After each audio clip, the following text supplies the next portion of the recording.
23 मार्च 1931 की वह शाम भारतीय इतिहास के सबसे भावुक और काले अध्यायों में से एक है। अंग्रेजों ने भगत सिंह, राजगुरु और सुखदेव को फांसी देने के लिए पूरी तरह से नियमों का उल्लंघन किया था। यह ऐतिहासिक रूप से बिल्कुल सच है। शहीद भगत सिंह, राजगुरु और सुखदेव को निर्धारित समय से लगभग 11 घंटे पहले ही फांसी दे दी गई थी।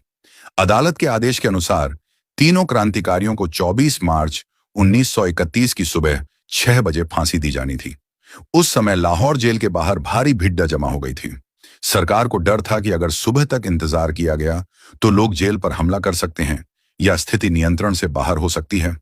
लेकिन ब्रिटिश सरकार ने जनता के भारी विरोध और विद्रोह के डर से नियमों को ताक पर रख दिया। उन्हें 23 मार्च 1931 की शाम को ही करीब 7:33 पर फांसी दे दी गई। फांसी के चबूतरे पर चढ़ते समय भगत सिंह के चेहरे पर कोई डर नहीं था।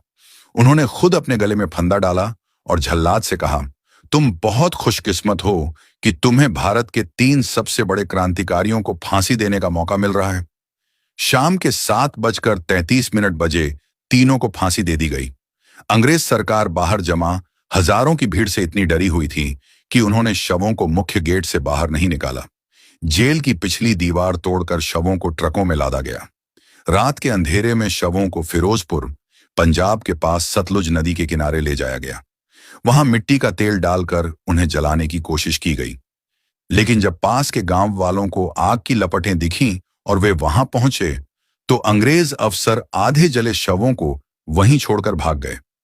बाद में गांव वालों ने पूरी मर्यादा के साथ उनका अंतिम संस्कार किया। अंग्रेज भगत सिंह और उस समय के ऐसे क्रांतिकारियों से ऐसे डरे हुए थे और कुछ कुछ कहते हैं कि साहब आजादी तो चरखा चलाने से आई है। दोस्तों, इन वीरों से शवों का भी अपमान किया गया था। ऐसे कितने ही वीरों ने अपना बलिदान दिया था, कितने ही वीर गति को प्राप्त हुए थे। बताया जाता है 7 लाख से ज्यादा लोग बलिदान हुए थे, सिर्फ 1857 से लेकर 1947 तक। बाकी उससे पहले की संख्या तो और भी अधिक थी।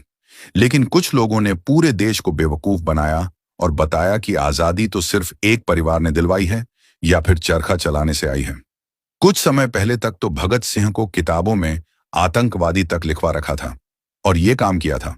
वामपंथी लिब्रांडू दरबारी दलाल इतिहासकारों ने एक परिवार के तलवे चाटने के लिए इतिहास के साथ इतना गंदा मजाक किया कि उनको एक परिवार के अलावा पूरे देश में कोई आजादी दिलवाने वाला दिखा ही नहीं।